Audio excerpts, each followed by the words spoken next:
Wow. That's about as good of a timing as we've ever had, huh?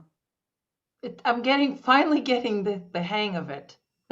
Oh man. Well, it's only taken how many shows now? No, I It's gotta hard. It's a lot. I got a it lot of is. buttons to push and stuff. People really um maybe one of these weeks we should just when we do our like little pre-show, we should just invite people in to see how a um little chaotic things can get, you It know. gets chaotic. There's a lot Everybody of has to go copying pee. and pasting and I have to make sure I have my wine. wine. Sometimes we have to take a little potty break, you know. I know. So anyhow, we want to. Well, I guess I should say, for those of people who forgot to change their clocks, they'll be joining us at 8 o'clock tonight. Did you? No one forgets that. Well, you never know. Wait, I gotta check something. It is. It is nice though. I'll just ramble. Thank you. I gotta check, You make sure I did the public setting on here. I think I never undid it. okay? Good. Good. Well, I'll know if I can see my friend Renee able to chat. Um, uh, let's see here. Oh, I don't want that. Yeah, it's all good. We're all good. We're all good. We're Okay, all very, good. Yes. very good. And there it is on my page, and Yay, Joe Cortini. we got Joe Cortini, Steve DePra. Hey, and even our guest is also watching. He's watching it. He does the Zoom thing for school, so he's Oh, all zoomed up. he is a Zoom aficionado. Very nice. So you had some exciting news. Something happened good today that you adore. Absolutely. And again, I think I touched on it just a moment ago. We moved the clocks ahead. We lost an hour of sleep. Oh no. I'm a mess. Wait, I was losing sleep worried about losing sleep. losing sleep. You were losing sleep So worrying. neurotic. Oh my God. Yeah. No, no, not a big fan of moving the clocks ahead. It's always nice in the fall when we get an extra hour of sleep. But on the other side, it is nice, as you and I were saying, to actually have daylight when we start the show. Yeah, it is nice, and it feels good. It feels right. It feels normal. Which way is the right way? Do you know? Is No, it the right way? I don't know I've never known the right way. Why can't we just keep it this way, Eric? Why I'll do talk. we keep changing it? I don't. I really. I wish I knew. Well, you should move to Arizona then, because they don't do it. Well, you know, kids, don't they do- talk about kids on school buses, that it's dark either one way or the other. And it used to be, to my knowledge, it used to be have to do with the fields and the farming, that it was dark. But now we have tractors with lights, so we don't. Yeah, I don't know. Does anyone out there know why we still do this? I don't know. Help us out. Steve is. We're gonna get there, Steve. Steve, he's a professional pain in the butt. Steve is ready for us to bring on our guest. We're gonna get there in a few minutes. But yeah, anybody watching in the chat, let us know. Renee's got it. We should have just gotten rid of it. Everything's good. I got all the settings right.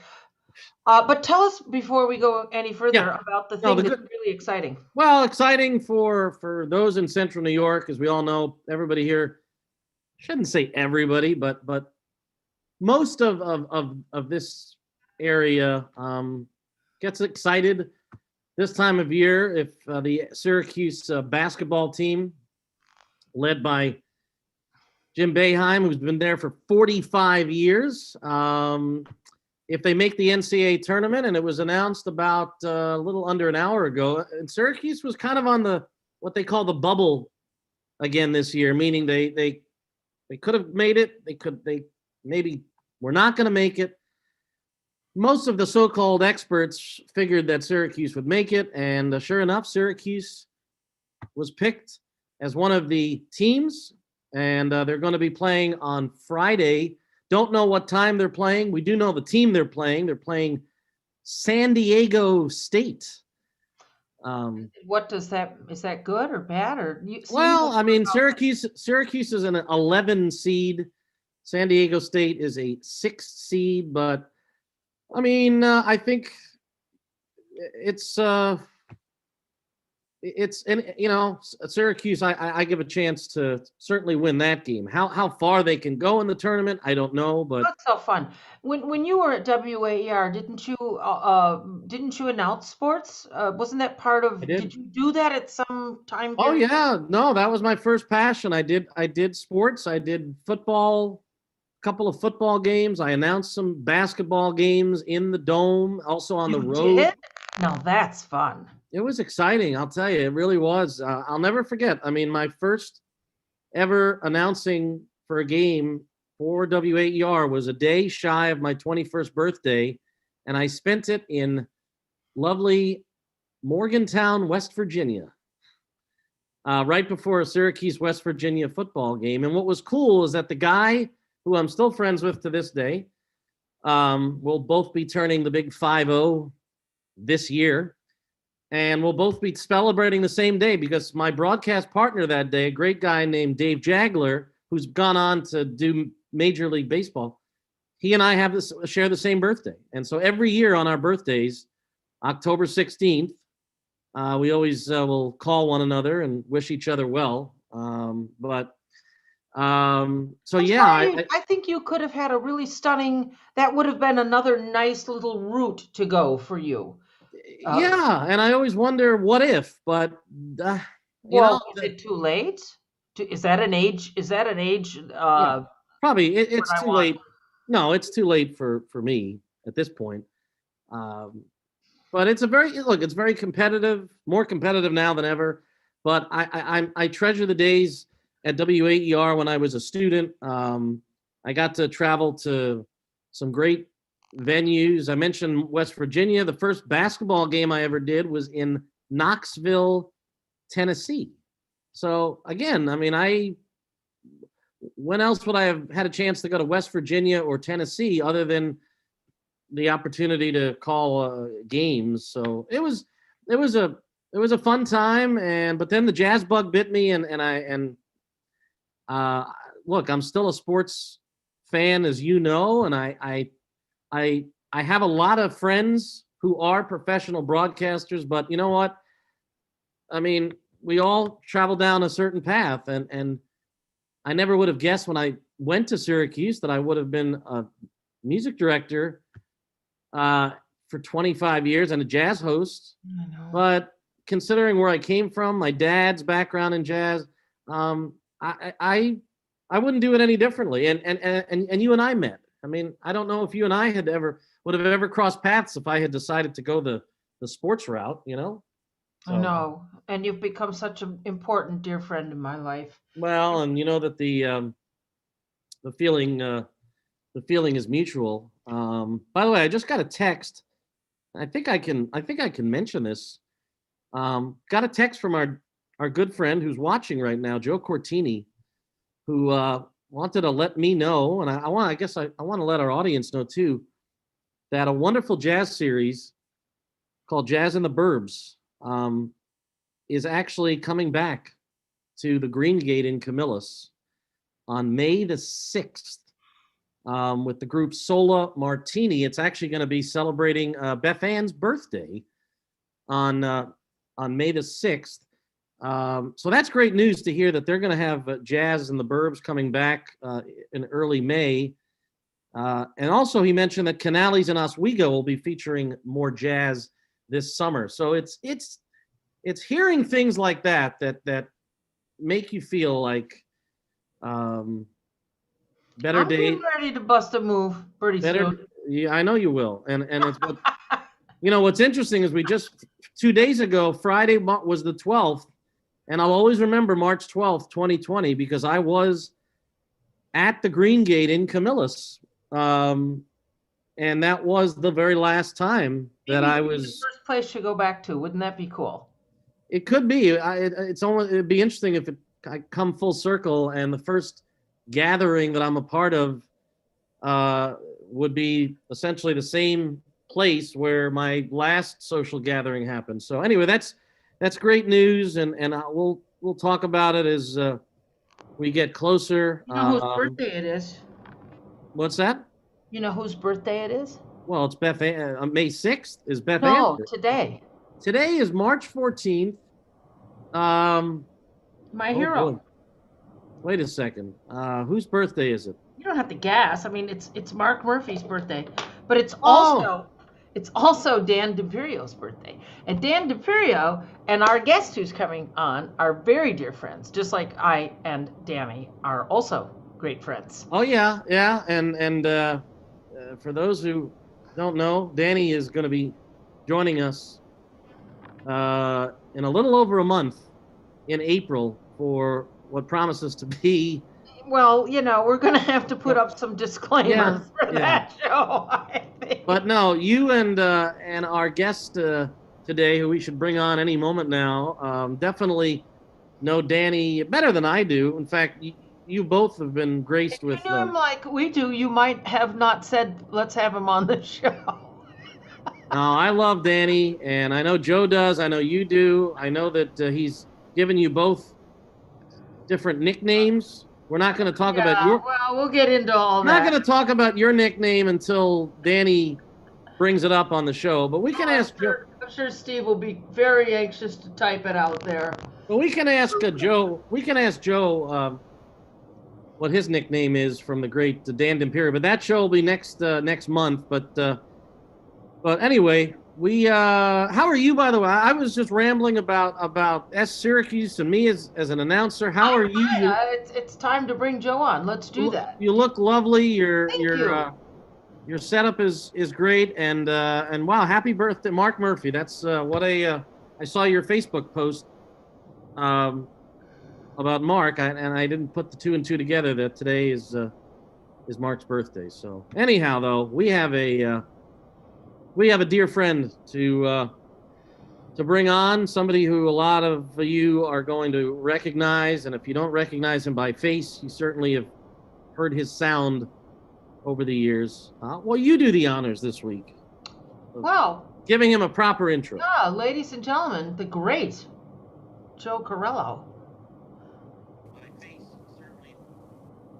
Where are you, Joe? There he is.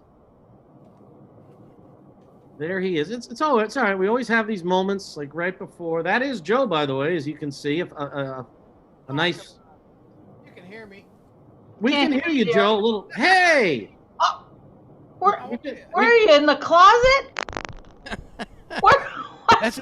This is my. Whoa. This is the hoarder's nightmare. That's where I live. What right the? here. Wow. Yeah. I got. This is a. Remember the record crates? Yeah.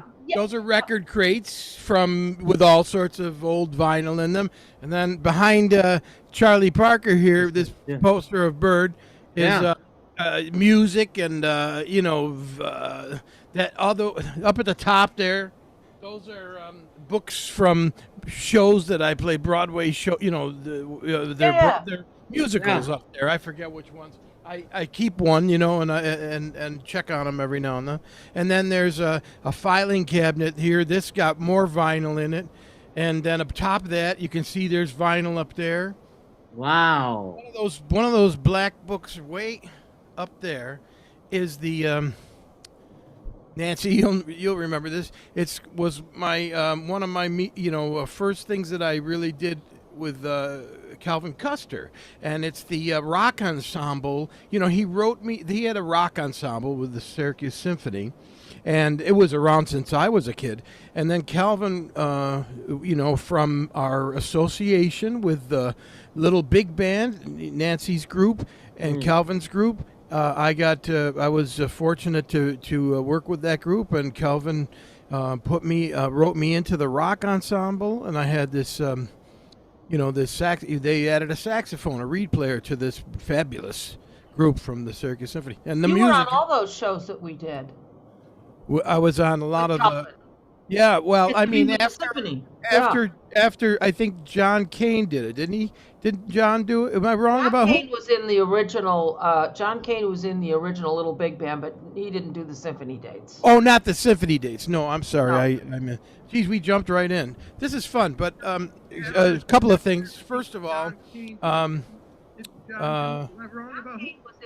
Somebody's got it. Oh, it's me. Oh. No, somebody's got their volume up of the live feed. I just want to say, Eric, I call you the Bob Costas of jazz. Oh wait, was that? My bad. I think. Sorry, we're good now. I think I had accidentally opened up the show on my computer. Bob Costas of jazz. Yeah, he's the Bob. Do you have a cocktail? The Bob Costas. Yeah, that's you. The Bob. Cheers. You're too kind to call me the Bob Costas of jazz. Well, wow. Come on, man. You got a sports background, and you have a Syracuse University background, and Wow. Your jazz background is ridiculous. Extensive. So, who Wow. more? Tell me another who deserves it more than you. So. And Nancy, you're the Nancy Kelly of jazz. I mean, there's nobody else. It's that you're Nancy Kelly of jazz. Well, so that's fabulous. I mean, come on. I can't hear you, my baby. You having trouble hearing me? Yeah, but I got to tell you something. Yeah. Love the shaved head. Oh, thank you. Love it. Yeah, Why did we wait to do this? Oh, I've been this way for a while now, because so Yeah. much of it was there was more already pre-shaved than there was there. I know it, but it looks fabulous on you, Joe. Well, you're very kind, and thank you. It's also a nice little tool. I teach a lot of lessons online, and I have some young elementary students. And I often end a lesson after especially if it's been particularly, I've been working them pretty hard, and we go back and forth, and I'm gonna make sure you practice, and I go, okay, listen, I'm gonna see you next week. You're gonna play all that stuff and play it really well. And before I go, just tell me, how does my hair look? And that always gets them, just they smile or they look at me like, does he know or whatever? So I'd be saying, which one? Yeah, right. Yeah, like Homer Simpson, right? So Nancy, are you telling me that you're not a fan of that Joe Carello? Oh my! Yeah. Oh yeah, Joe. We're bringing out some. Do you guys know where that came from? Well, that's why we have you on. No, I have no clue. That's why we have you on. I still own that soprano saxophone. Do you? I play, and the guy next to me, that's Mike Carbone, on the playing tenor. Okay. Mike Carbone's in Binghamton, New York, and a great musician, and he teaches at SUNY Binghamton. He runs the jazz program there. He's a fabulous woodwind player and great friend. And we were both in the same sax section you can see on the stand. It says, can you guys hear me? We can, yeah. Once You're that mic. That mic does not do well when you get more than an inch away from it. as long as he's close to the mic, he's good. Yeah, I'll stay That's close. good. You know what? I wonder if I wear headphones, if I'm better than maybe some. Well, I'll check it out in a second.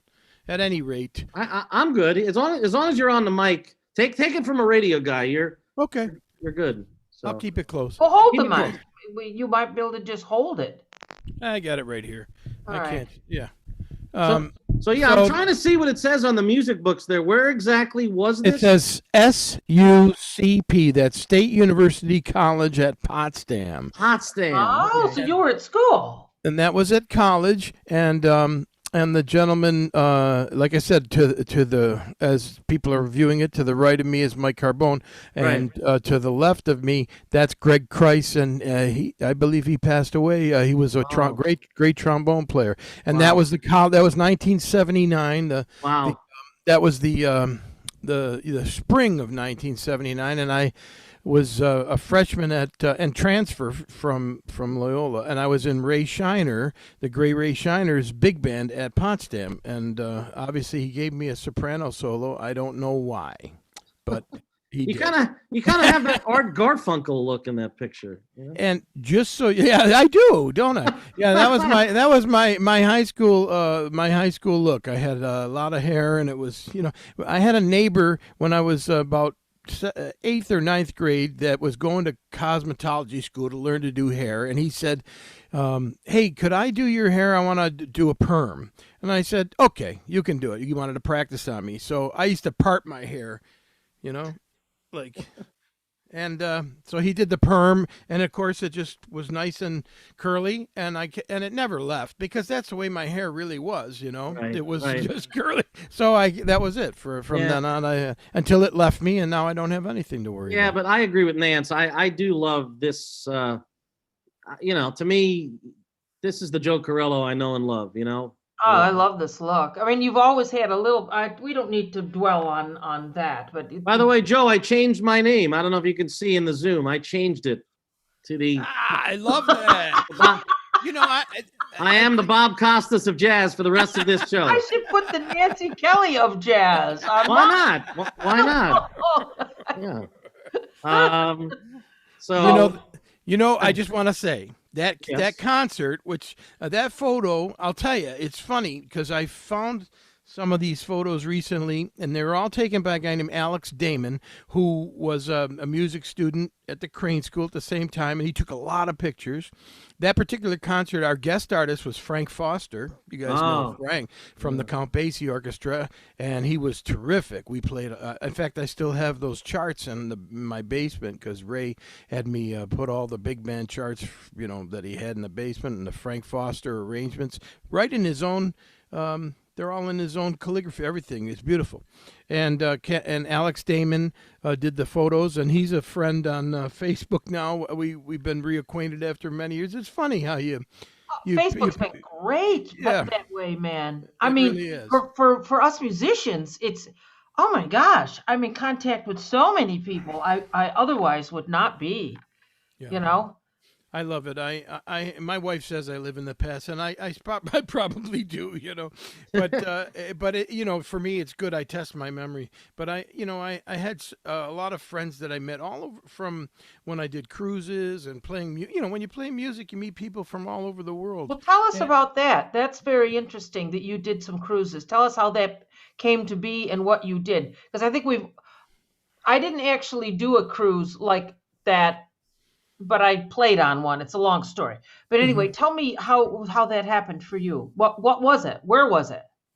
Well, I'll just tell you how I happened to go. It was out of the port of Los Angeles, one of the first ships that I worked on, and I had taught in the Syracuse School District for a couple of years, 1982 to 84, and I was teaching at the same elementary school where in the 4th grade the band director put the saxophone in my hands for the first time. My 2nd grade teacher was still on faculty. I'd be in the teacher's room, and she was still a wonderful woman. Marion Fields was her name. Wow, she was such a wonderful woman, and but I mean she was still on faculty, and that's how familiar these places were. I was at the same elementary and middle school that I had attended. And it was a wonderful job, and I loved teaching the kids. I really did. But I kept thinking to myself, geez, if you don't, I had wanted to play and learn how to be better as a musician. And I said, boy, if you don't leave this, you're going to stay here forever because this is a great job, and they're great kids, and you're just going to settle into it, So I ended up leaving, and another high school mate of mine wanted to go to California, and he had a Ford Pinto. Yeah, he had an orange Ford Pinto. Don't tell me you drove out there in a Pinto. Yeah, and we loaded up the Pinto with. I'd be a nervous nanny. No, we had a great time, and we drove cross country with no goal in mind. We're just going to go to California. Yeah, well, you know what? It was kind of a running away in a way. But we had a friend out there who's now back in Syracuse, a trumpet player named Reese Henson.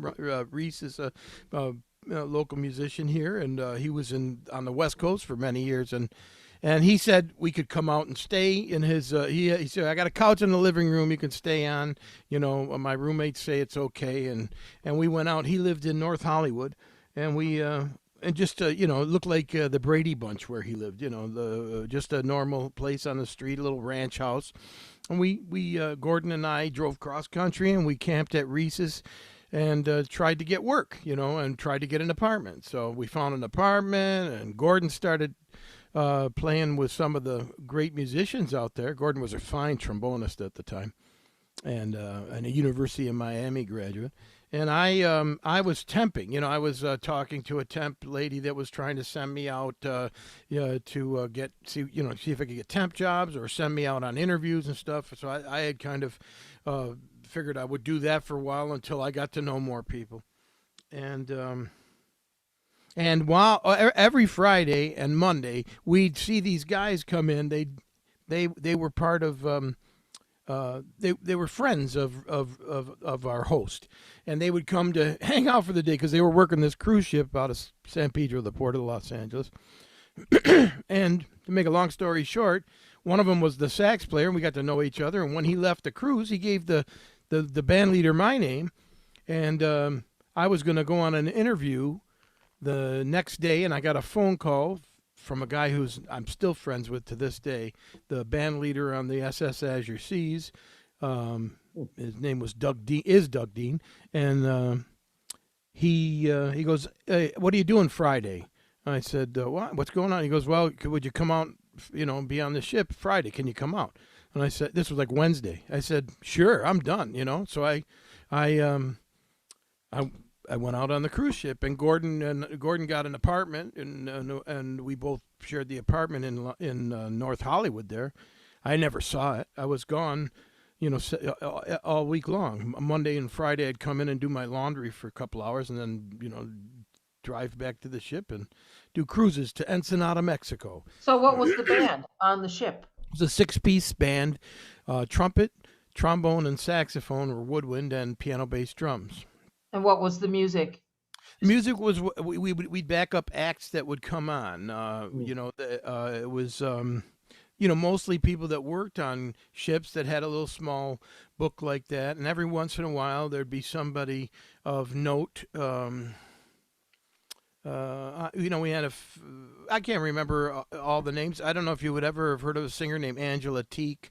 She was Angela's a very good singer, and she was a Star Search contestant that won several times on that show, and she'd come out and sing. A marvelous singer, and we must have done the Star Search note. Yeah, she could do it. But she sang fun tunes like, You're Gonna Hear From Me, or Ain't Nobody's, stuff that you would enjoy too. She was that kind of singer. We had some good comics that were on. I can't remember all the names. Good magicians that we work with, but we'd back them all up, and it's great experience. That's great experience. It's a whole. It's like doing a TV show. Well, it was. It was reading music all the time, and then we'd have to play cocktail parties or play out on the deck when the passengers arrived, where we'd fake tunes and blow, over chord changes. And the band leader, who was the drummer, Doug, was a very good musician. He had traveled with the Sandpipers. He was the drummer with Anthony Newley, which is a big deal because Newley had a really great band. Big fan of Anthony Newley. Big fan. Yeah, Doug was from Chicago, and he played What kind of fool am I? Oh, Did he write Who Can I Turn To? Who can I turn to? Yeah, absolutely. Great. Yeah, so, and the trumpet, we had a slew of great trumpet players, great musicians that would come out because at that time, if somebody wasn't on the road working and they were having a little lull, well, they could come out with us for a month and they'd make some cash. It paid pretty good bread, too. Paid okay, but it paid in cash. You'd get an envelope of cash. So the people that owned the cruise line were crooked. Well, no. The ship was registered in Liberia. Oh, that's right. Oh, okay. Yeah, so it wasn't an American cruise line. It was Royal Caribbean owned Admiral Cruises, and Western Cruise Lines. You know me, I'm always looking for a place to jump in with a stupid thing to say. Oh yeah, no, it's good. No, but they were. I think they were legit, but they did not. They didn't look. I mean, this was the 1984, 85. They didn't look for. They didn't have any information on me except my name. And that's it. I was. They didn't have my address. I didn't have an address. They had nothing. And the way that they worked it was, if I wanted to be out there, however long I wanted to be out there, great. If I wanted to take a cruise off, I would call a sub, get a sub. It was like a regular gig. So did you ever get a chance to go and do any of the sit-in stuff in LA? Like the Lighthouse didn't the Lighthouse have some jam sessions? And I don't know, I can't remember all the places, but did you ever get a chance to do any of that? Well, I was restrained by fear and common sense. No. Which I have neither of. No, I would argue that, but go ahead. Yeah. Which one? She doesn't have fear. No, common sense, forget it. But no, Yeah. she has no fear, I don't think. Oh, but actually I do. I have really bad stage fright. I have bad stage fright. It's terrible. I'm with you. I don't know why. Well, I do know why, but I'm not going to go into that because I'm going to sound like I'm whining and crying about things. But Joe has seen me. Joe and I have worked together since the Calvin Custer day. When did we start working together? Do you even remember? I think, Since Nancy, you live in the past, you must. Yes. The first gig that I vividly remember, now I'm not sure if this was our first gig, but I remember it was the first gig that I did with you and the little big band, and that was and Tony was on, Tony Licamelli was playing, and Tony. And no, check this out. It was Tony, and it was John Latosha, and it was Ronnie France, I think, was playing, and Calvin on, and I played the woodwind, and we backed you up, and it was at the most famous room, the Dinkler. The Dinkler. Oh. And it was for New Year. We had rooms at the Dinkler. So you can imagine what that experience was like for me, being kind of the new guy on the band and hanging with you all during a New Year's experience, where you didn't have to drive home and Tony Licamelli was around. It was fun. That was a heck of a band. My brother did sound for that band. Oh, And wow. He used to get complaints from people that it was too loud, and it wasn't him. It was Calvin used to play so loud, Yeah, man. he did. Yeah. And it was like people be over there telling him, "You're a lousy sound man." My poor brother. Yeah. But that band. Now you weren't around when that band was around, were you, Eric? Or No. if you were, you didn't. No, I was, unfortunately, I was not.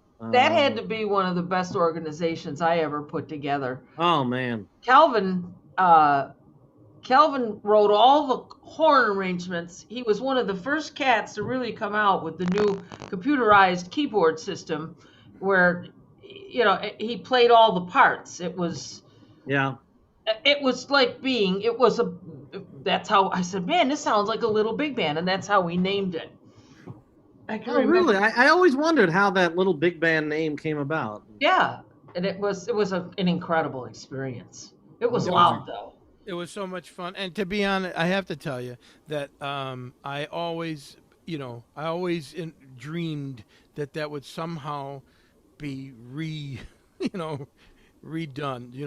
There would be some way to recreate. There, of course, isn't, because Calvin's gone, and he did all that stuff. That was his thing. To, like you said, he had it all programmed. Well, I mean, he was a virtuoso arranger. I mean, just off the charts. The way his ability to write and arrange was just, Hey, can I tell? I have a lot of memories, and I. Okay.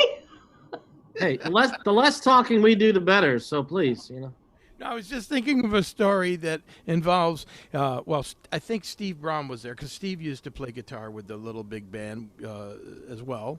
He And, did? yeah, and it was a gig of yours, Nancy. We were at the Onondaga Lake. We were going to play what was that summer festival they do out at the Parkway on Onondaga Lake? They had a summer festival that would be music and there would be food tents and stuff. I forgot what they called it. Huh. But you were it was your group. It was Ronnie and Steve and Danny and Calvin and me backing you up, and we were gonna we were kind of hanging out in one of the bar tents. No, not us. Waiting to go on, and there was You're a not band. stereotype jazz musicians. Not at all.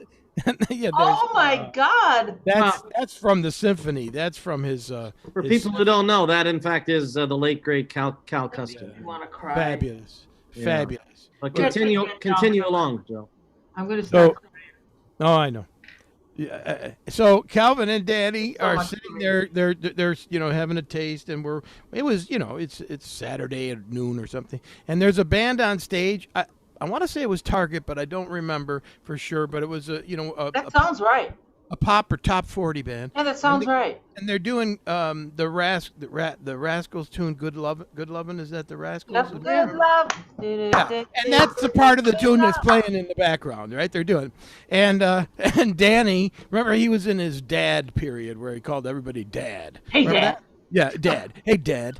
And he goes to Calvin, and I was just watching. I mean, I loved to. I was a little, I'm not, I was younger than these guys, and everything they did was fascinating to me. So I was just constantly watching, and laughing, and I couldn't, I just felt like I was, Kid in a candy store. yeah, it was literally. And so Danny they're playing Good Lovin', and Danny looks at Calvin and he said, "So Dad, is this like the music of today?" And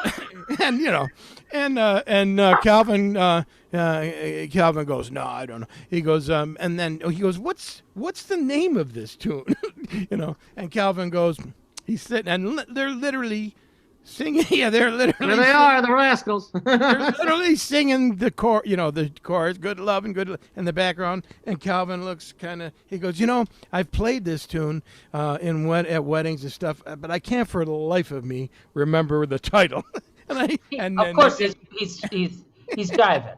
I don't know. No, he's jiving. But it made me Calvin had laugh. the most dry, Yeah, that's true. sarcastic sense of humor. And you never knew when he was jiving you. And he was one smart dude. Oh, great. Oh, man. Yeah. Great. Yeah. One of my regrets is not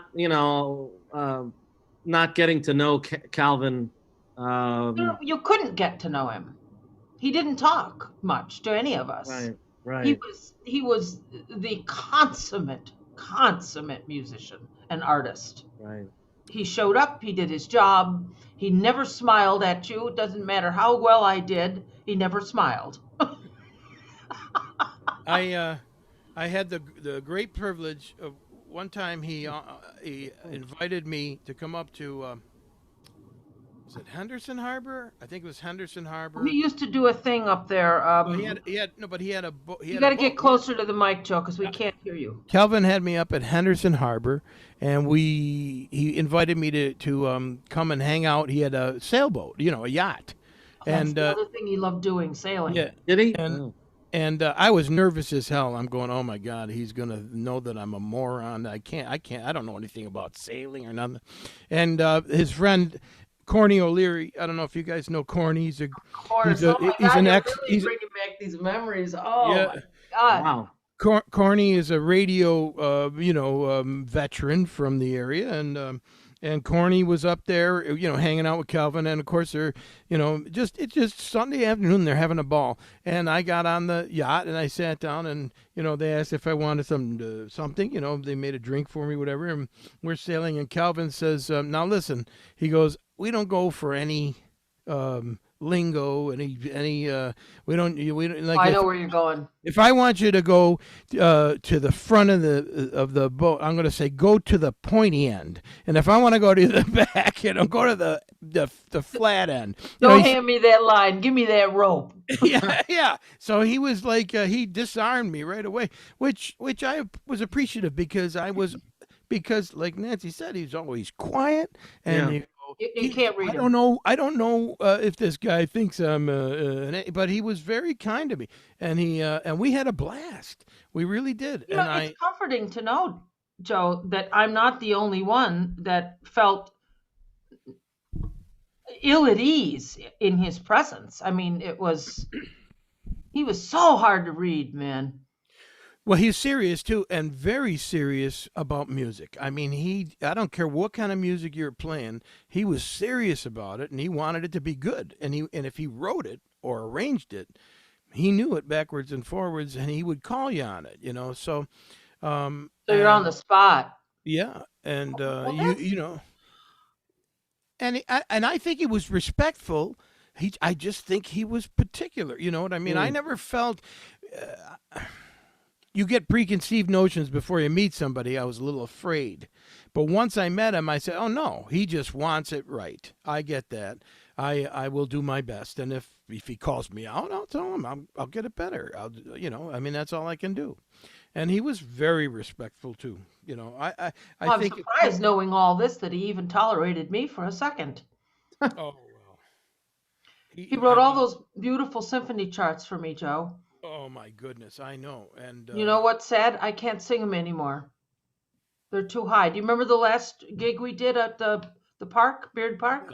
Yes. So I think what I'll do, I'll just have someone transpose them. That's all. It can't be that bad of a job to do. And only 30 pieces. Yeah, I mean, that. Speaking of Beard Park. That it? That was it? No, that wasn't it. I don't know what year this was, but it's Joe and Jet.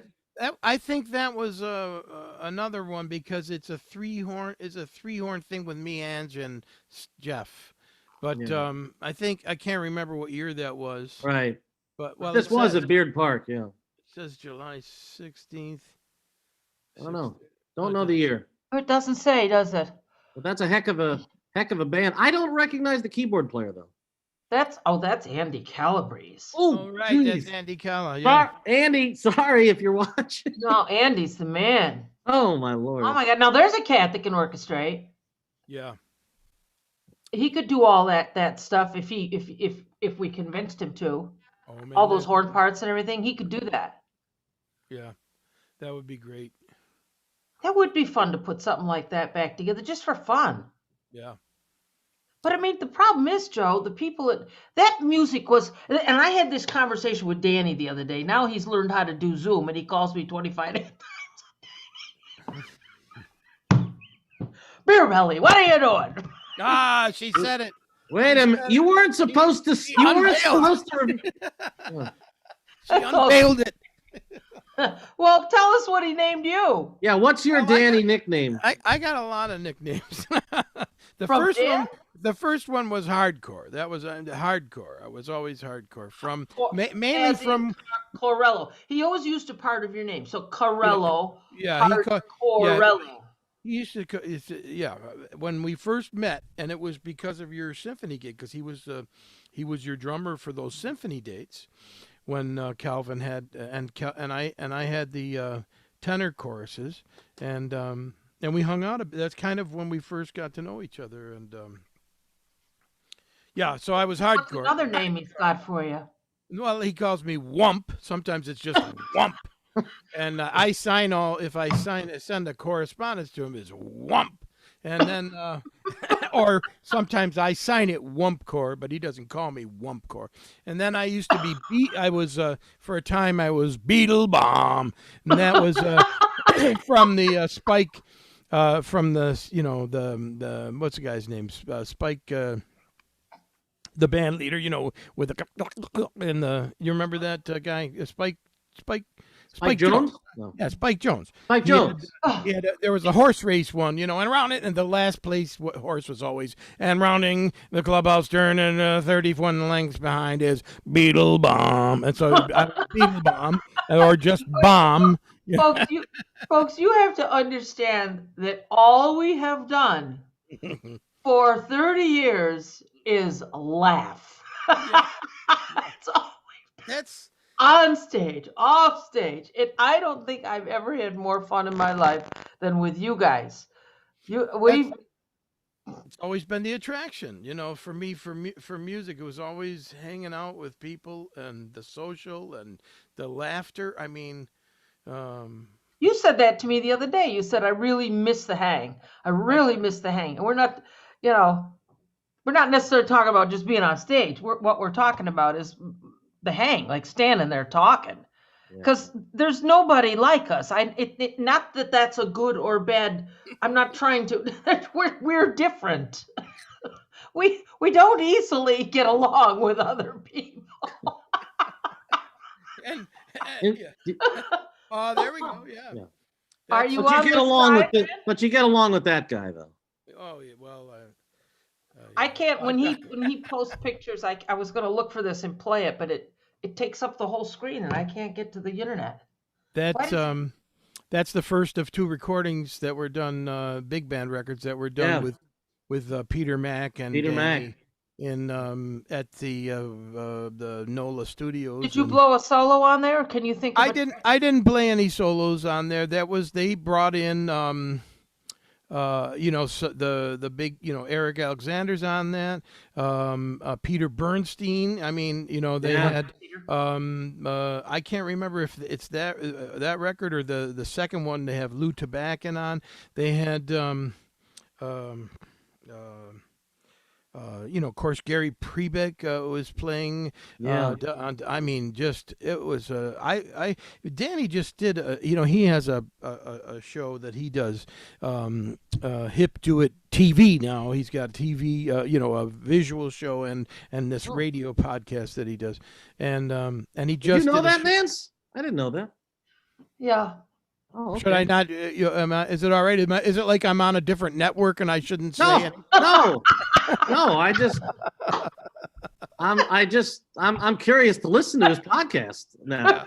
Oh yeah, it's okay. It's funny. I will say that that it's different. Danny can work blue. Just as long as you're very blue. He can work blue. So all the way blue. I had to tell him that when he comes on the show, he can't pretend he's snorting rails. I said, you can't do that, man, on my show. He goes, you're already putting,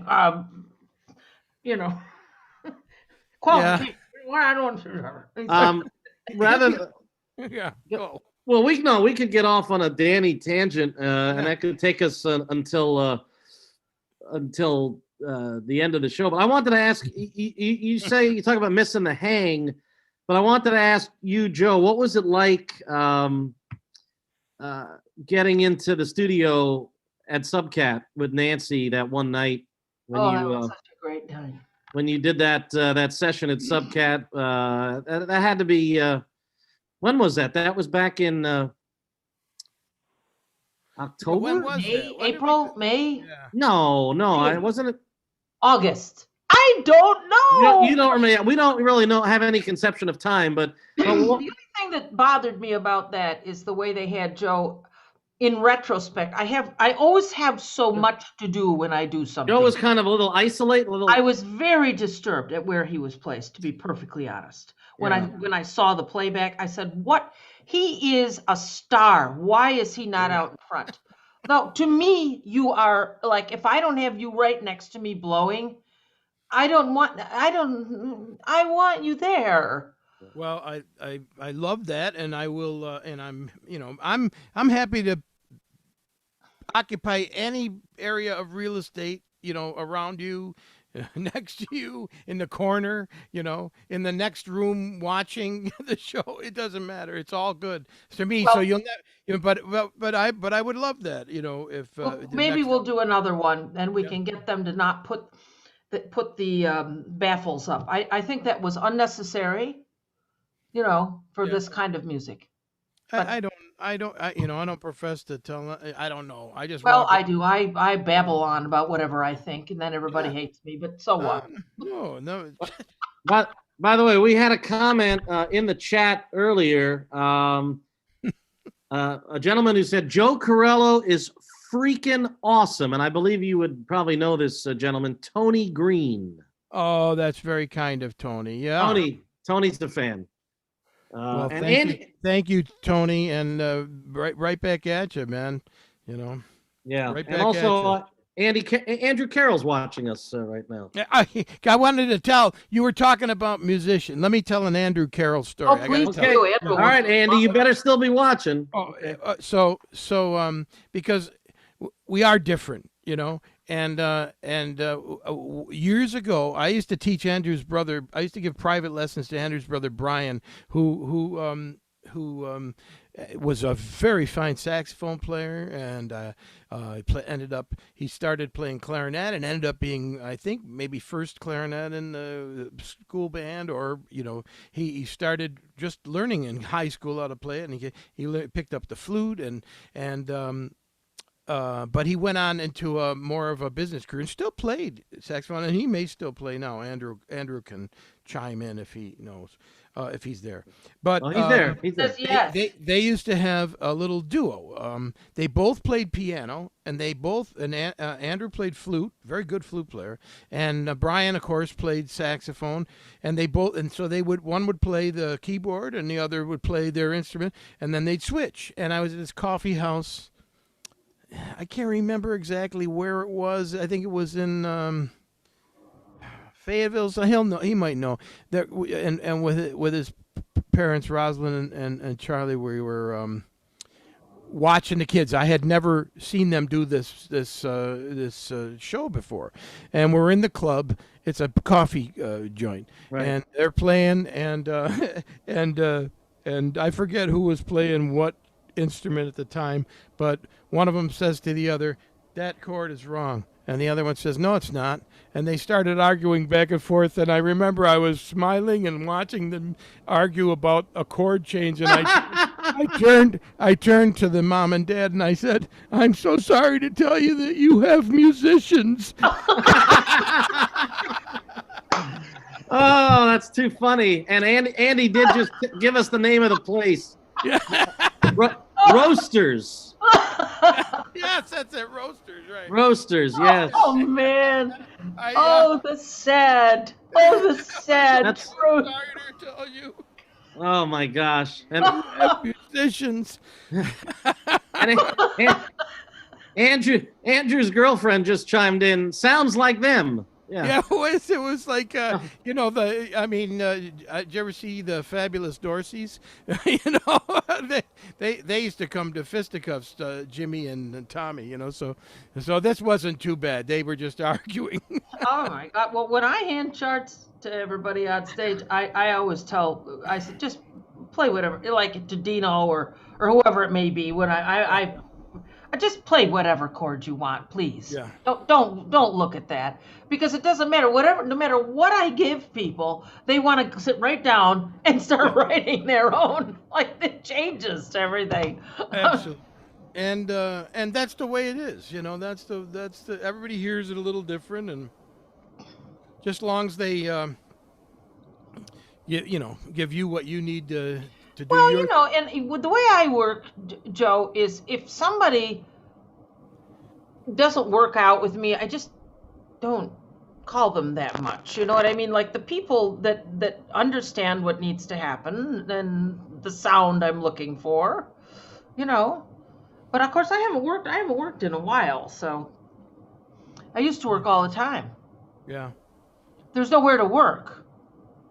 I know. It's a strange situation. Yeah. I had a very full life of playing and teaching, and the playing, they both complement one another, in a really nice way, where you enjoy going to both. And thank God that people will come to me on Zoom and take private lessons, and or that I can teach my college students on the computer, and I kind of I've grown to enjoy it very much. In fact, it's like another time. I mean, just human interaction, is great, but also Does it feel good?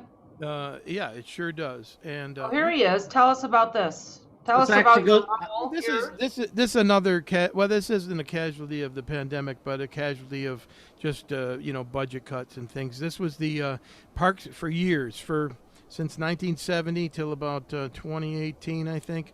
What's that? 48 years? Is that 48 years. almost 50 years? There was a Syracuse Department of Parks and Recreations, Stan Colella All-Star Band, and it's like a family from day one. I was in this band when I was in 1974 through 78, 73 through 78, 74, somewhere in there.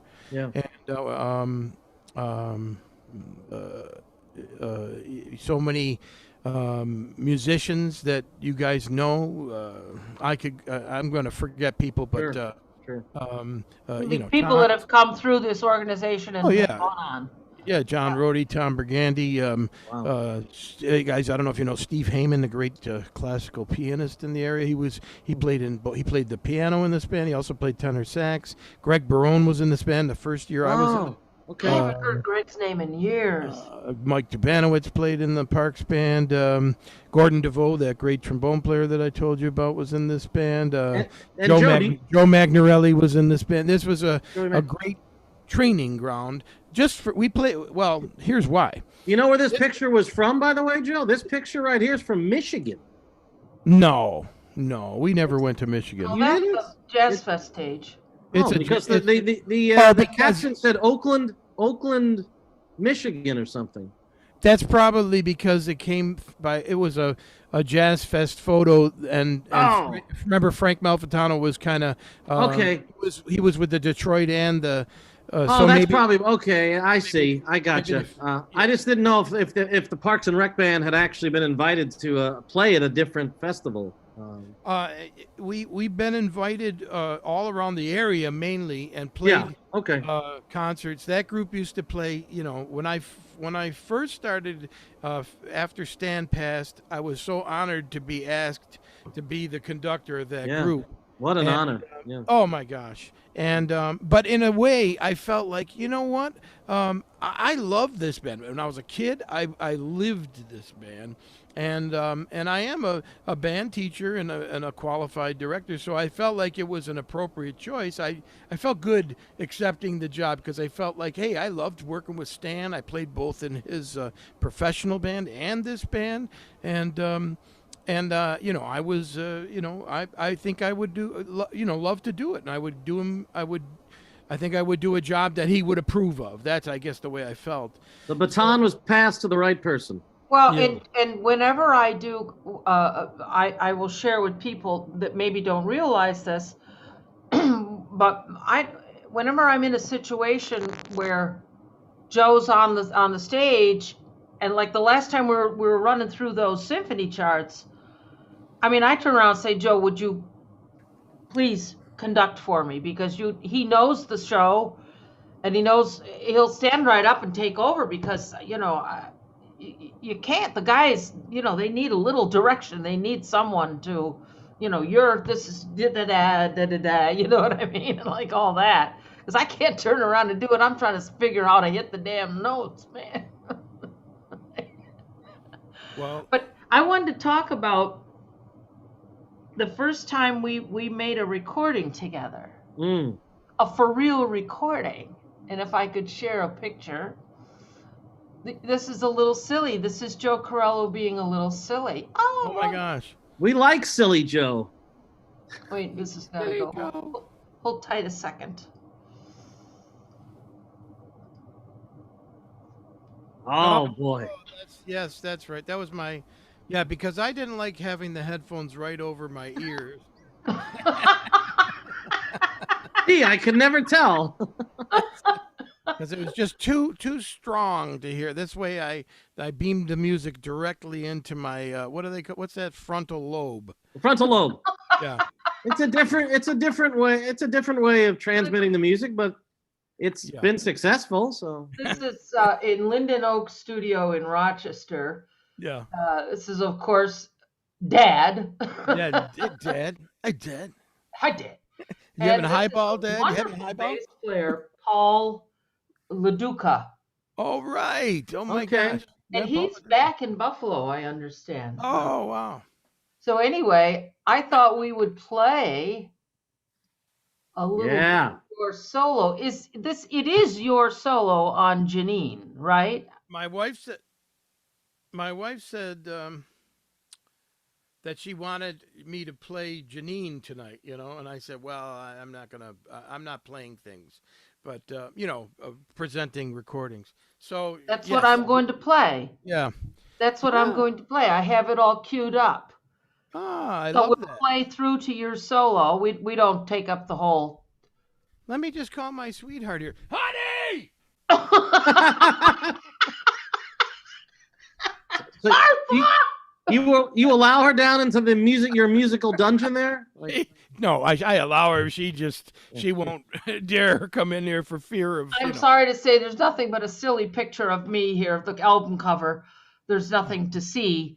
But in order for us to hear it, I have to make sure everybody, let me know. I'm sharing the sound, the computer sound, so we can hear this through our computer speakers at home.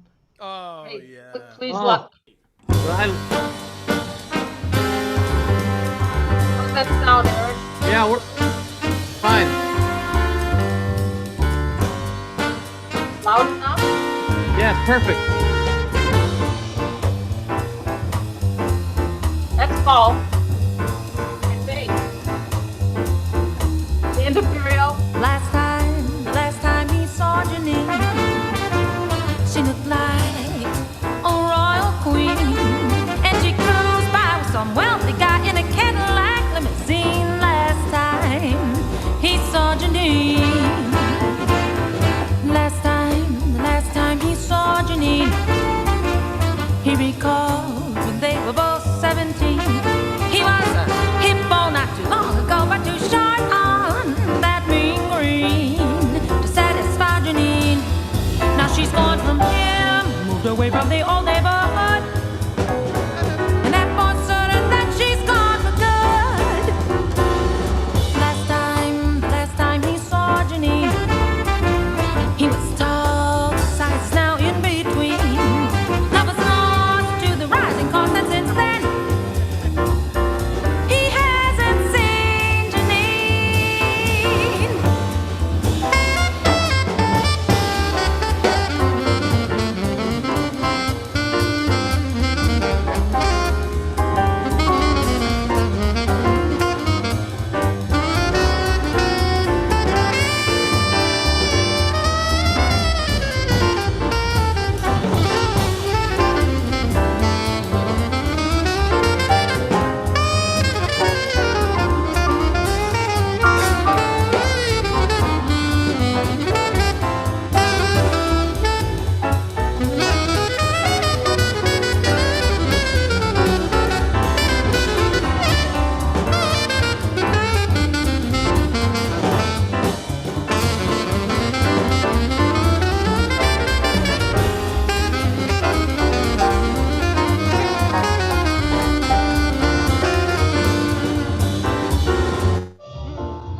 Whoa! Yeah. Oh, you on fire! Oh man, as Andrew Carroll said, this is so killing. Yeah, what a great recording, and man, It's fun to Wow. be a part of it. That was Jeff, right? From Jeff Jarvis, Yep. right? Jeff Jarvis, I have pictures of. I found them. There were photographs. I didn't have them on digital. Jeff Tyzik produced it. Yeah. I think that's when Lenny Silver got tired of me, because I think I ran up about a $30,000 or $40,000 bill on that record. But that was Danny's rider, right? Danny Imperio's rider. He had a lot of extra stuff on there. Oh God. You got Donna Pacini, just fabulous. Jeff Martin, wow, great solo. All right, I guess I'll use Steve DePra's exact words. The shit. We can, we can say those words on here. Joe Nastry with an applause emoji. Joe Nastry. Yeah. Oh, Joe. Haven't seen you in forever. Here's Tanya to you, Marks. all the best. Tanya Marks Cumber, you're on fire. I mean, there's just something about it's just your sound. I mean, and we've never recorded together, but I've introduced, I introduced the Colella band enough times, and I've introduced enough groups that you've been a part of, whether it be CNY Jazz Orchestra, and I just wait to hear a Joe Carello solo. One of my all-time favorite Joe Carello solos came at a Symphoria concert that you did with my buddy Sean O'Loughlin conducting. It was might have been it might have been like a Valentine's theme, or the exact theme of the concert escapes me, but the spotlight was on you, and you were the featured soloist on a particular piece, and I mean, everybody in the entire Civic Center I looked around, and everybody loved it, and everybody loves you. And so whether it's whether it's the Pops Orchestra, whether it's a quartet, whether it's a trio at Possibilities, I mean, whether it's working with Nance, I mean, it's you just seem in a comfort zone no matter where you are, as long as you're working with good cats. And we got so many of them in this area. We got a controlled burn, baby. It's a controlled burn. It was, first of all, I need to thank, Nancy, really, you're and the association with Calvin, that kind of epicenter for me for all that stuff. I just realized it when you mentioned Jeff Tyzik. I had totally not forgotten about it, but I forgot of his connection to that recording. And then, Jeff started calling. He would do things with Syracuse Symphony. I used to start getting called for Pops concerts when Jeff was coming, or if you were doing something, Calvin was doing something, and then I would get called every now and then for a classics thing, like a West Side Story, or one of those pieces that that they need an alto sax for, and it went on for a number. And I just heard my daughter. I'm sorry, I stopped because I heard my daughter screaming in the background, and I thought, is everything okay? And then I realized it's Harry Styles is on the Grammys, and she's completely as most, that's the, I don't even. I'm trying to think of who it would have been in my sister's day, but it's huge. You have two girls, right? I have three girls, and my oldest. Three girls. Yeah, my oldest is graduating from college this year, and Wow. And then I have one that'll be going in the fall to college, and then my youngest is in the 7th grade, and so two are home The right one now. that's screaming about over Harry Styles. He's a 7th grader. Yeah, she's. I figured that was the 7th grade. Yeah. I wish I knew who it was. I don't know anything about pop culture at all. It's, I think One Direction, Harry Styles. Yeah, he was with that. And then he broke out on it. He's a very talented guy. He's very likable. He's very he's been Saturday Night Live. He's been in movies. He's terrific. He's got a good instrument, and he knows his craft, and she likes him an awful lot. Hey, So he's not alone. He definitely has a following, and I realize, we are now competing. We're going to be competing with the Grammy Awards for about another 20 minutes or so. Nobody that watches us is going to be watching that. That's right. What the guys say, hey, how did you get into jazz? And I said, well, I didn't like crowds, Do you remember? This is a great question. Do you remember? I mean, we all studied. I mean, I'm a classically trained musician. I know you are. I know you studied the real deal stuff. Do you remember when you got the jazz bug? Do you remember how that hit you, or who you heard, or what happened? Yeah, I can remember very vividly. Well, first of all, as a young, sax player, I started in the fourth grade, and my teacher he was just really he was the first hang I ever had. His name is Fred Straub. Bill Straub, the great Yes, saxophone yes. player. This is his dad, Bill Straub's dad, Fred. Fred was the guy that I first saw the saxophone. He showed me what the fingerings were, and he was great fun. He just liked to laugh. He was very great teacher. And worked as hard and all that. But he. He just made it. You wanted to go to your lesson because you wanted to hear what Mr. Straub was going to say and talk to you about. So, and then he had a little music store where he gave piano lessons, and he had a partner that gave saxophone lessons. His name was Jerry Santee. It is Jerry Santee. He's my dear mentor, and Jerry's just showed us. He was a master. Jerry's a master teacher. He's retired now, but he's a master teacher. He had studied in New York with Joe Allard, one of the greatest of all time, and Jerry took it very seriously in a very fun way. His lessons were really, really fun. You couldn't wait to see him every week. So who's that? Was that not Jerry? That's not Jerry. No, I don't know who that is. I literally thought that was Jerry Santee, and I typed in Jerry Santee, and I brought up the wrong guy. My bad. I don't know who that That's not okay. That's the guy that drives the Schwann's truck. This one. All right. I wanted to find a picture of Jerry because I know Jerry. That's perfect. I hope he's watching because he'll be on the floor with that. Boy, am I embarrassed. Jeez. Oh, Anyway, go on about oh my Jerry. God. You gave us some. Wait a minute. You don't know. You gave us some great material. I just gave you some material. You're welcome. Yeah. Drives the Schwann's truck. The Schwann. Oh my God. I think, who the hell's got that job? That guy. I think we're going to have to go into extra innings tonight. I don't think I can just leave at 8:30. Oh my God. Well, anyways, what I was starting, these two guys were great. They were great influence, and Fred played commercial dates, so he was always trying to show you, a tune of the day or something. And I remember I learned Raindrops Keep Falling on My Head on the alto. A beep, beep, beep, beep, beep, beep, beep, beep, and that was the first swinging I ever did. And then Jerry would have us learning these little Lenny Niehaus, who was a great alto player that played with Kenton. We'd learn these little etudes that he had written that were jazzy.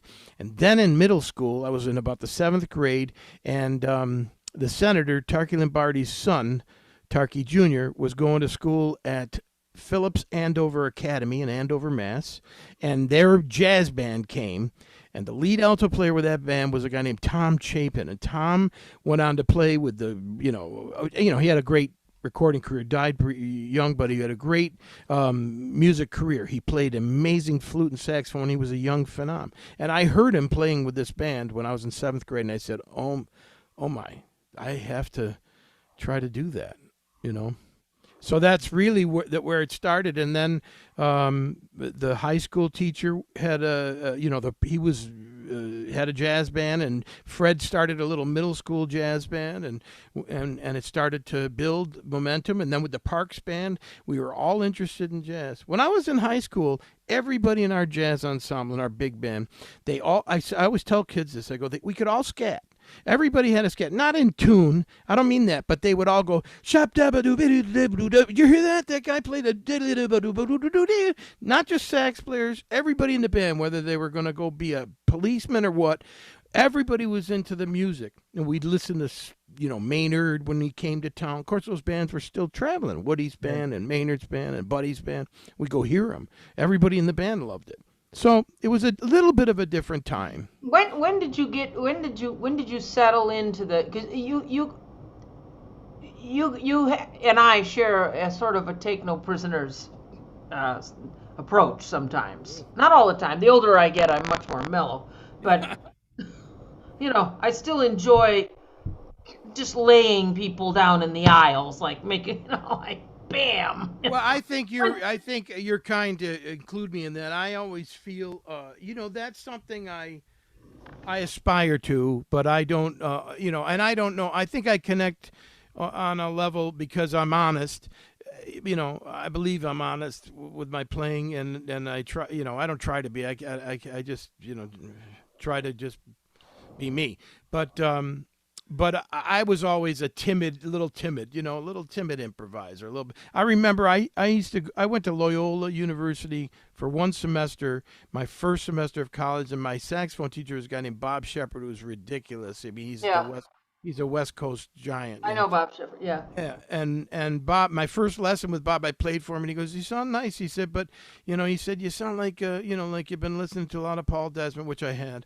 He goes, "But you gotta," he goes, "You gotta start burning like all those upstate players that you come from Syracuse, man. It's Sal and Joe Romano. He just knew them all." And I almost took it as an insult. I said, "Man, I dig Desmond, and nobody's gonna tell me, But in the back of my mind, I thought, there's I got to start opening my ears, and listening to people and how they play. But I've been revisiting Paul Desmond all this last week, and just going, oh boy, that guy. Oh yeah.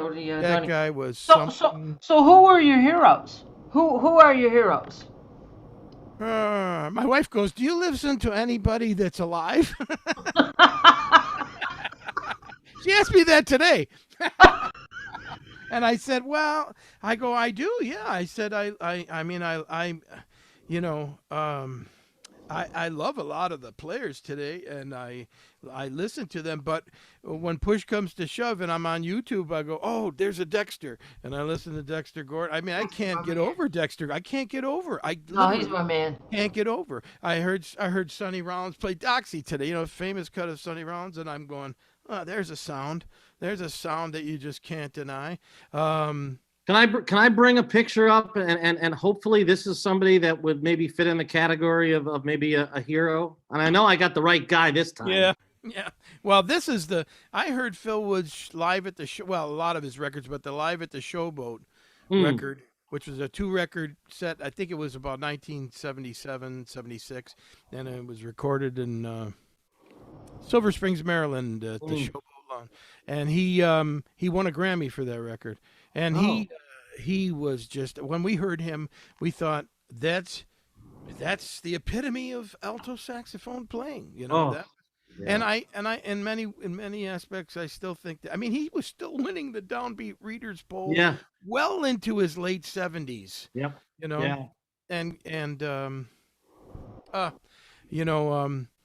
Do you guys know you guys know Marty and Jay Ashby, right? Ashby, sure.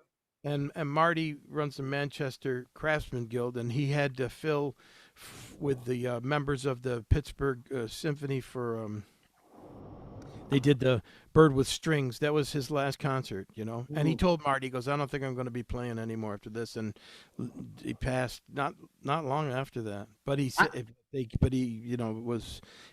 was a concert that he really tore apart. And he was just that kind of player. Sorry. I remember when Phil was a guest of the CNY Jazz Orchestra, and at that time he had oxygen with him, and yet he went out on stage and played like the Phil Woods of old. There was nothing in his sound that belied the fact that he was on oxygen. Nothing whatsoever. In fact, his sound was ridiculously huge. I remember thinking that. Are you talking about when we did the small group thing in the in the smaller theater in the Carrier Theater? Yeah. He was he filled that room with sound, ridiculous. I mean, I was just like, oh my God. Yeah. And then one of the great lines of all time. We were playing smaller, 8-piece things, nonettes or whatever. I can't remember exactly the size. And there was an open blowing section with backgrounds he was supposed to cue, and he forgot a cue, but we caught it, and he came back on the intermission. He goes, "Hey guys, I'm really sorry I missed that cue. I don't know what happened. Everything wore off." And that was the greatest line I ever heard in my life. Everything wore off. Actually, Oh. Well, Okay. anyways. I Oh, my gosh. Phil Woods. have this computer software that I use to teach. It's called Box, and it has all real musicians. I can choose a sax solo by Phil Woods. Oh, nice. And it's just amazing. But what the sadness is that the people that I'm sending these charts to have no idea what they're listening to. But that almost doesn't matter to me. What matters is that they are hearing that kind of mastery. You know? I wonder how many people are unaware of the fact that it's Phil's solo that is on Billy Joel's "Just the Way You Are." But that's Oh, Phil. I knew that. That's Phil. I mean, it's Yeah. a song. It's a song that if you're a music fan, a Billy Joel fan, you certainly one of my favorites. But that horn solo, and I've heard Billy Joel talk about how he wanted Phil Woods specifically for that song, and so I mean, it really helps make that song the gem that it is. Do you guys have the recording by Paul Simon? I think the album is Still Crazy After All These Years. I think that's the name of the album, but it's got that song on it, of course, Still Crazy. Does anybody have that? If you get a chance, go on YouTube and listen to a song called Have a Good Time by Paul Simon from that recording. And at the very end, they have Phil Woods come on. Now, the whole tune was just like a little kind of a groove tune. Have a good time. Yeah. And it was just, but at the very end, the tune is over. Phil Woods blows the most amazing bebop for about, a minute at the end of the tune, and it just fades out. Like they brought him in and said, just, blow some bebop in the key of the song, and we're happy. And it's fabulous. I'm gonna go check that out. Oh, it's the greatest thing. I remember when I heard it, I just go, that's so cool, like, not a, he didn't have to do anything for anybody else. Just play some bebop at the end. We'll catch it. There's no, the song is over. It's just him. And it's great. He was a hero. You're right, Eric. And Phil comes out of Cannonball, and Cannonball has become a hero or became a hero kind of after Phil, and Right. And so many great actually, there was one alto player that I had heard on like WEZG Stereo 100, the easy listening station. I used to listen to that because everybody's sound was perfect on Stereo 100. And and I heard What are you laughing at? I'm laughing at you. I just like the way he said. Can you do that again? WEZG Stereo 100. You have to say W, right? You can't say W. Yes, right? that's right. That's W. right. That's right. Can't say W. W. Right? WEZG. Anyways, this guy, I can't remember if I heard the recording there or I heard him play something else, but he's on the record Peter Gunn, the music from Peter Gunn by Henry Mancini, and the alto player is a guy named Ted Nash. He was from Boston. Oh, His nephew plays with the Lincoln Center Band, and Ted did his uncle Ted did a solo on Dreamsville, this beautiful ballad that was just, it came out as incidental music on this television show with Craig Stevens, and it became, it's in the real book, it became like a jazz tune. It's so gorgeous. But Ted Nash, the uncle Ted Nash, Dick Nash's brother, plays the most gorgeous alto solo. And when I heard that sound, I said, oh my Lord. That is the way the alto saxophone should sound. That is the sound of the saxophone. And I can hear that in my head. And I can hear Phil Woods, from that Live at the Showboat record. And so many, there's a Cannonball Fiddler on the Roof record that just gassed me.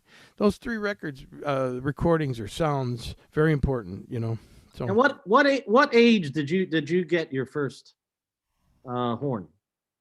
And do you still have it? Yeah, I just got my first horn. No. Well, it was a rental, and we finally paid it off. And my parents got me. What did I have? I had a nice Martin that was I was probably in the 6th grade. My folks Yeah. helped me out by getting the horn. It wasn't very expensive, but it was a very nice instrument. I wish I had known how nice it was. I would have still kept it, but over the I- years, I was, kind of. Somebody said, "Oh, you should get this," and so I listened to other people instead of my heart. So I just happened to look online randomly to see like a cost of like a Selmer 400 series alto sax, and it's price has gone up, I guess, over the years. I mean, yeah, they just came out with one called the Supreme. I want to say it's in the 7,500 somewhere in there. oh, the one for I'm the looking alto. at is in the 2,500 range. But really, you're talking about a horn that goes for 7,500? Oh yeah, well the brand new one. I think it's in that. I think that's the range it's in now. It's supposed to be a new phenomenal horn. And Wow. and there are Selmer tenors from the era of 1960 and just previous to like 58, 59. There are Selmer tenors that are selling for. I think Bob Berg's horn is at Roberto's in New York, and I think it might be. I can't remember. It's thousands, 20,000, 30,000. They're asking for it, something like that. That's Um, crazy. That is crazy. Yeah, yeah. It depends on the owner, of the horn, the previous owner. If it Sure. belonged to, So, yeah, you can pay a lot. I can't even afford to repair them right now. So, so What have you been doing this whole time? Have Yeah. you been like me teaching and Yeah. are you playing? Are you trying to keep your chops together and all that stuff? I play every day, and my daughter, who has the room next to the hoarder's nightmare here, she's my senior in high school, and I'll get texts from her. She said, "Can you wait till 9 o'clock before you start playing? Can you, like I get up in the morning, I grab a flute or a clarinet. I try to go in the front room and do it, yeah, I play all day long. Anytime that a student's not here, I put the horn on my face. I play Oh. along with YouTube, whatever. Yeah. Go ahead, man. I have this video up of us at Subcat, and Oh, your solo is we'll play into it to where we can hear your solo. Yes? No? Oh, yeah. What tune is it? Do you remember? I think it's Great City. Oh, okay. Yeah, that was fun. I felt like, to be honest, that day I felt like somebody had just let me out of a cell. Like, you know what I mean? So I got there and I was like, I'm gonna play and do something. I'm gonna put the horn on my face and blow. So Yeah. I think I was I look at it and I'm kind of cringing. I go, geez, Joe, leave some space, But Oh, but that's the way it felt that day, and I'm not gonna worry about it. You know what I mean? It felt like I wanted to just have fun, and I was just having a blast. And yeah. well, we don't have to play that. Let me put something else up. whatever you want. Let me put We gotta something hear- else up here. I just want to put a picture up that I like.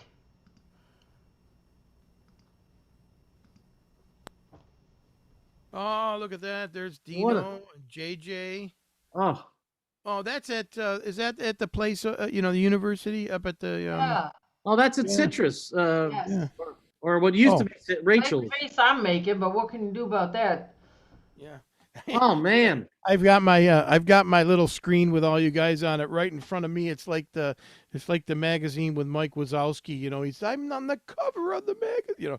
Couldn't see myself. I was blocked by the. that's This a is- great. This Yeah. is my little dream band right there. That It was looks like you're a little. It looks like maybe you're a little angry at Dino. Oh, I'm just making a jazz face. we, we call that onion face. Oh my gosh. We just get all. Did I see that it's also, besides Danny D'Imperio's birthday today, and you said Mark Murphy, and I thought I saw somewhere, or at least it's around, it's Quincy Jones' birthday too. Am I right about that? Really? Well, you know what? I'll check it. I can check it right now. Check it that out. would I be- thought I saw something like that. And Is it Quincy today, March 14th? You are correct, sir. Yes, Quincy Wow. Jones, 88 years. He's still with us. Yeah. Yeah. Quincy's Yeah. still with us. Too bad Well- he didn't do a whole lot with his career. Only won 28 Grammys. Yeah. Oh my goodness. I want to do a gig so I can learn some of your riffs, man. Oh my gosh. I'd like Wow. to stand next to you and hear all your riffs. One night I got done soloing at the Citrus, and Joe says, "Man, you don't scat, you solo." Yeah. True. I'm not a very good. Either you and Dino could scat me off the bandstand, both of you. No. I think it's. You know what? The more I play, and I hope someday I get it. I'm able to do it really, because that's the way I feel. It's like a lifelong thing. But I listen to people, and it's like somebody said, they asked Sonny Rollins, "What do you think about when you play?" And he said, "I can't think and play." And I'm starting to understand that you just have to let it fly and try to make it sound like it works. You don't worry. You can't worry about anything, and I'm trying to be better that way and I feel like when I hit that spot where I'm not worried and not being apologetic for making a mistake or doing this, that I'm happier. And I feel like I make more musical decisions. I mean, it just sounds more like music. When you start thinking, you're now involving your ego. And when your ego gets involved, the music stops. That's true. I got to believe it. That's true. Oh, Nancy, thank you for the visualization thing you gave me the other day about the glass of water. I've been throwing that out ever since, from like when we got off the phone and my next student, and because that's a great one. I love Build those. from the bottom up. Wow, I love that. Yeah. For taking air in, yes. It's great, and I used it with students that day, and I stole it right away completely, co-opted it without giving you any But that's credit. what it's all about. We're all teaching. Yeah, and both of you had the honor, the distinction of being a CNY Jazz Educator of the Year. I don't know how I got in there. They ran out of people. Oh, stop it. Actually, I have quite a number of people studying jazz with me. You know who I've got, Joe? And you're going to really hear from her. It's Matt Vacani's daughter. Oh, yeah. You're going to hear from her. Yeah, Vanessa, right? That's Vanessa. Yeah, she's soaking this up like I've never seen. Yeah. That's So great. you're going to hear from her. Well, maybe It's hard to.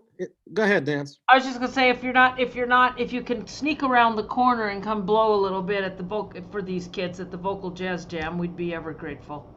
When is that? When is the next one? The 25th of April. That's a Sunday. Yeah, you know what? I have a date. I actually have a gig on the 24th that I'm doing for Leonardo Priori and the Chelsea Opera. They put these little things together, and we're doing something down at what's the name of the club downtown? Willow? No, I'm forgetting. Wonder Bar? No, it's not the one. I'm trying to remember the. I'll look it up, but it's just there's going to be a half of it that's operatic, and then a half is Tommy Briganti and Jeff Stockham, myself, and Barry Blumenthal and Jimmy playing. Oh. And so I have that, and yes, that's quite possible. I'll be all warmed up from the previous day. No pressure. There's no pressure. If you're not doing anything, the kids they get so much out of, we should just do some freeform thing, the two of us to show them, baba doo dee ba doo dee doo, like just do a whole, Yeah, sure, absolutely. fun little thing. Hey, Joe, can I just say thank you for mentioning Tom Briganti's name? Because it allowed me to share. It allowed me to share this picture. What? Oh, what? I wasn't going to share it, but you mentioned Briganti, and I'm like, now I can share it. This is courtesy, by the way, of I didn't have to dig deep for this. This is, if you're a friend of Joe on Facebook, it's there. Yeah. I know the third guy in the picture. God. That is in. What's that on the wall? That looks like. Nice picture of Marilyn Monroe on the wall. Nice Maryland. pictures. Pictures, That's yeah. Is that Raquel Welch? Maybe, I don't know. That's Tommy, and of course my very young self. And Tommy was already here. I don't know how we must have just gotten off work, but I came in my work clothes, and he went and changed. And we were visiting my friend. That's my friend who's in England. Oh. His name is Vince Dale, and he's Okay. he runs a casino in the what's the name of the Cardiff? Cardiff area, in Wales, and Vince is originally from Bristol, just kind of across the. Wait a minute. What's Tommy doing? Was he playing then? Or Tommy and I were in. He ended up. We needed a bass player, and I called him, and he came. So yeah, he looks about. I always tell him, I go, you look like you were 12 years old. For God's he sake. does. Come on. And those, he doesn't look much older either now. Those things to the right, those are what are those called? Those are cassette tapes, right? Yeah. Those are cassette tapes. Yes. Yes. Okay. Yeah. Making sure. And I was wearing what we called it's navy blue, but we called it our birth control jackets. They were 100% effective. Oh my goodness! Wow. With all of that, listen, everybody had an absolute ball.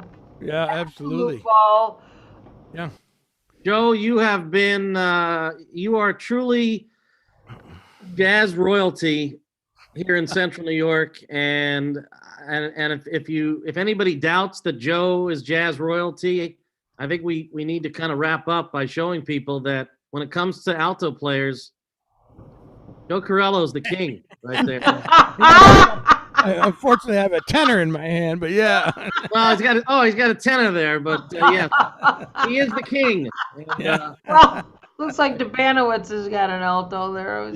Yeah, that was with the Jazz Nativity, Right. where I played one of the three kings, and that particular Nancy, dig this. That particular costume, they do that in New York too. They use the costumes and stuff for years. They've been doing it, many years. And Lionel Hampton used to wear that exact same. That was the one he always chose when he was one of the kings. So I saw that's. I didn't know that before I took it, but I put it on. And she goes, Lionel Hampton used to always wear this one. So Wow. It was Well, on. anyway, so I think that that should be your attire for our next encounter. yes, I know you have the crown somewhere. No, I wish I did. No, they keep it back in. That was a pro operation. They had a prop person and everything. So Yeah. I'm getting to the point where I need a prop person. yeah, that's right. To prop you up. Oh man, Okay. what a blast!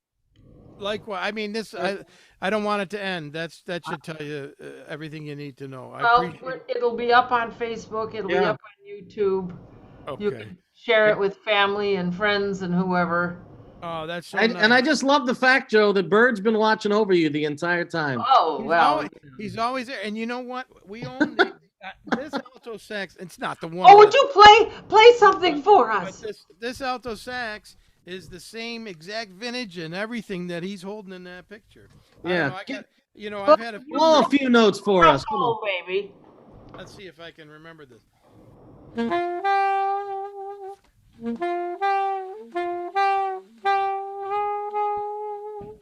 Yes.